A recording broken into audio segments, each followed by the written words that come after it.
all love channeling our inner Leonardo DiCaprio when watching Doctor Who, but not every detail and Easter egg is as obvious as a group of Doctor Who fans wearing every piece of merch in existence. Sometimes the best ones are the ones you only notice on rewatches, or when someone points them out to you in a handy list video. I'm Ellie for Who Culture, here with 10 amazing details you missed in Doctor Who. Number 10, a masterful connection, the Lazarus Experiment. The Lazarus Experiment, also known as that episode where Mark Gatiss turns into a giant scorpion, is one of the less memorable stories from Series 3, to put it kindly. But to give it some credit, it does feature a really nifty detail that in true wibbly-wobbly fashion calls forward to a future episode. The bulk of the action takes place in Lazarus's laboratory in London. Throughout the episode, a swirling group of circles can often be seen on the wall, which serves as the logo for Lazarus's company. Oh, and it's also identical to the design of the Master's ring that would be revealed later in the series. Outside of being a very stylish piece of bling, this ring is also essential to the Master's scheme to bring himself back from the dead. This is a goal he shares with Lazarus, who is also trying to cheat death, though he clearly didn't account for such bizarre side effects. It's a detail that not only ties the two characters together thematically, but it's also another example of the Master who funded Lazarus's works overhanging presence in Series 3. Number 9. Dalek ID tags, various episodes.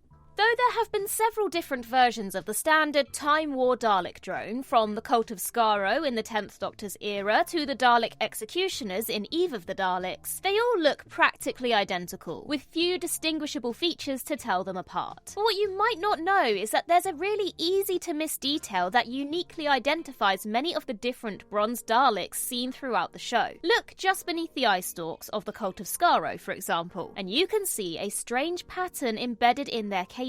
This is a Dalek ID tag, a bespoke feature included on many of the Daleks we see throughout modern Who, from the Dalek Emperor in The Parting of the Ways to the Daleks of the Dalek Parliament. Each ID tag displays a different pattern that uniquely identifies that particular Dalek. It's a cool detail that brings that little bit more clarity to the way the Daleks operate. And given that each of the 4 Daleks in the Cult of Skaro had unique names that presumably correlated with their ID tags, it does make you wonder whether all the other Daleks have their own names as well. Dalek Jeff? Anyone? Or how about Dalek Sean? Either way, that's one way to avoid getting ID'd while conquering the universe. Tattoo your driving license on your forehead. Number 8. Lady Cassandra's Past Lives. The End of the World.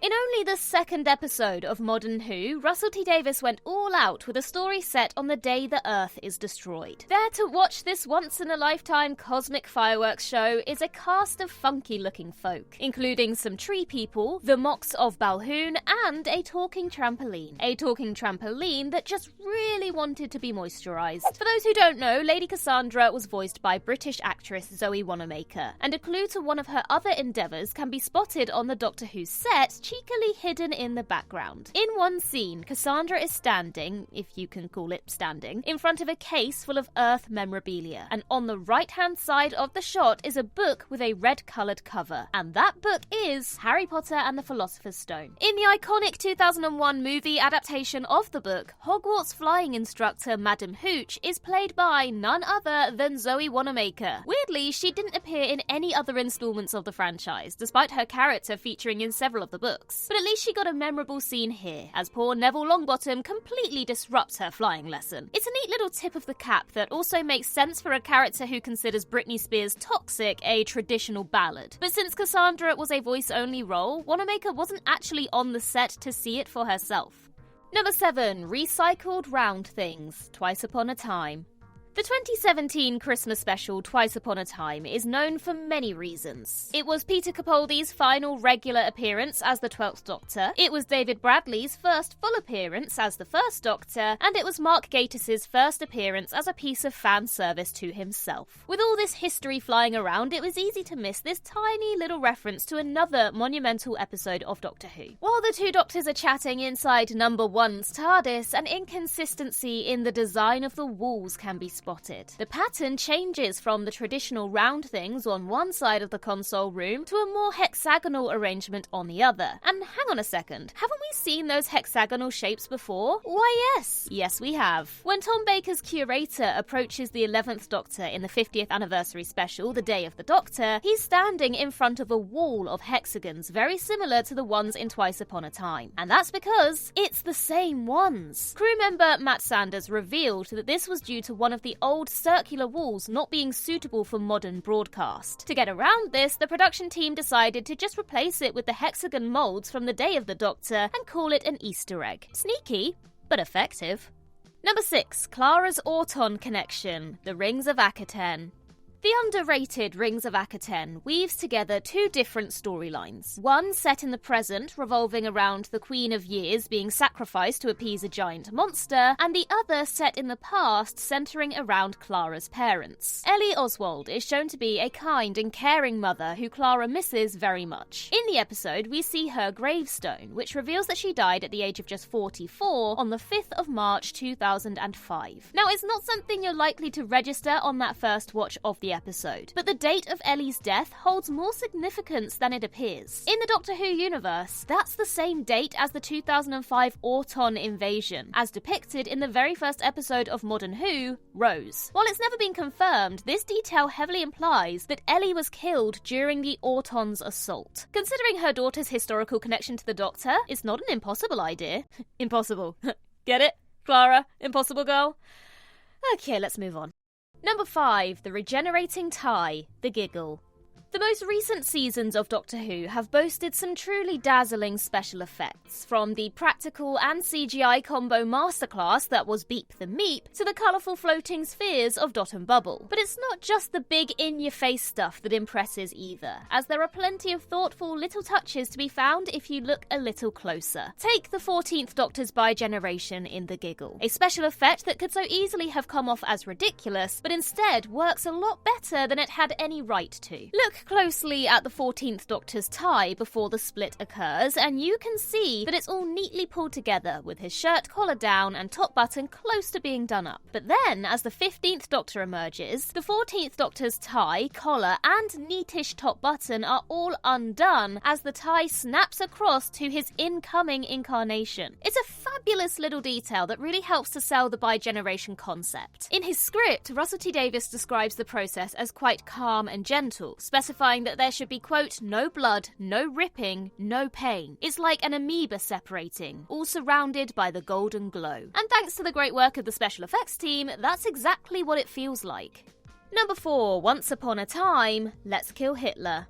As a follow-up to the earth-shattering revelation that River's song, The Best Character, was Amy and Rory's daughter, Let's Kill Hitler was... Do you know what? Yeah, it was alright actually. I think it's massively underrated. It's a bit all over the place, a little bit overstuffed, but you know what? It was a solid episode. A running plot throughout the episode is River's attempted assassination of the Doctor. At one point, it looks like she succeeds via some poisonous lipstick, as the Doctor eventually succumbs to her attack and dies on some stairs. Scattered around his body are pages from a musical score. It's not just any musical score though. As spotted by an impressively attentive Reddit user, it's from an opera called Es war einmal by Austrian composer Alexander von Zemlinsky. The opera is about a princess whose heart is won by a prince after he disguises himself as a commoner. Now you could argue that this reflects the story of River and the Doctor, as the Time Lord eventually wins over his future wife by revealing his more vulnerable side. Oh wait, sorry, can you hear that? That right there, that is the sound of whoever planted this detail yelling, yes, somebody finally found it! Es war einmal even translates to once upon a time. I mean, it doesn't get much more Doctor Who than that, does it? Unless, of course, you count Twice Upon a Time, in which case,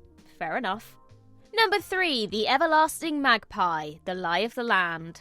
One of those business names that consistently crops up throughout the Whoniverse is Magpie Electricals, which first appeared in the 2006 episode The Idiot's Lantern. Run by Mr. Magpie, this London shop is hijacked by The Wire to help her siphon off people's electrical energy through television sets. Or more accurately, to suck people's faces off. Despite the original Magpie biting the dust in this episode, his company continued on and reached some very interesting places that you likely didn't spot until repeat viewing. viewings. Take The Beast Below, for example, the second episode with Matt Smith at the helm. While wandering around Starship UK in the 33rd century, Amy Pond can be seen walking past a sign titled Magpie Electricals. This is the same logo and font as the Magpie Electricals we saw in The Idiot's Lantern, implying that one of Magpie's descendants was still keeping the family in business all those centuries later. In addition, the 12th Doctor's guitar amp is a magpie, and so is Wilfred Mott's TV in Voyage of the Damned. Even Sarah Jane Smith had a magpie computer in the Sarah Jane Adventures, and Magpie Electricals was still in business when the monks took over the Earth in Series 10. He might have been a scummy traitor, but you have to give Mr. Magpie some credit for building a brand that really lasted.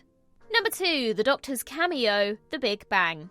Series 5 finale The Big Bang opens with a bang. The shock revelation that Amy Pond is inside the Pandorica, not the 11th Doctor, who we'd previously witnessed get locked inside this supposedly inescapable prison, immediately catches you off guard. And it's not until almost 10 minutes into the episode that the Doctor actually appears. Well, technically he is glimpsed during the cold open, which follows young Amelia Pond on a trip to the museum. It's easy to spot him posting a flyer through her letterbox. That fez, it sticks out like a sore thumb. But what you probably didn't know is that he's visible again towards the end of this scene, albeit far more subtly. Keep your eyes on the right-hand side of the screen as Amelia first approaches the Pandorica, and the Doctor can be seen for roughly 5 or 6 frames, casually slinking out of the shot. It's one of those "how did I miss that" details that you'll never be able to unsee, and an extremely clever bit of framing by director Toby Haynes. It was also a great way to make the Doctor feel larger than life, to feel magical, perfectly tying in with the ongoing theme that he's Amy's imaginary friend watching over her. Just when you thought Series 5 couldn't get any better. Number 1, Wartime Daleks, Victory of the Daleks. In Series 4's epic 2-part finale, the 10th Doctor and his mates killed off those pesky Daleks once and for all, until they returned in the very next series. Just 3 episodes into the 11th Doctor's tenure, the murderous Pepperpots made their comeback by fighting for the British during World War II, because putting them with the Nazis would have been far too obvious. Renamed Ironsides, the Daleks are presented as Churchill's secret weapon against the German menace, and the key to ending the war once and for all. Their design is stunning, as the iconic villains get a new coat of military green paint, but what we're most interested in here is this incredible bit of detail revolving around their dome lights. Specifically, the fact that they've been covered up when the Daleks are outside. Obviously, in Blitz-era Britain, there were strict rules about how much light could be given off, and blackouts were frequent. So it makes sense for the Ironsides to not glow in the dark whenever the lights went down. Bravo to the designer who added this touch, because this is attention to detail at its finest. And there's more where that came from too. Remember those ID tags that we spoke about earlier? Look closely at the Ironsides ID tags and you can see that they've been replaced with the Union Jack flag. These Daleks really did leave nothing to chance when attempting to blend in with the British war effort. And it's yet another example of how cunning and clever they truly are. And that concludes our list. But if you want some more specific Easter eggs, then go check out our Easter egg breakdowns of the most recent episodes. We've covered all of Season 1, we're covering Season 2, we covered the 60th anniversary specials. Honestly, we love an Easter egg. In the meantime, I've been Ellie for Who Culture, and in the words of Riversong herself, goodbye, sweeties.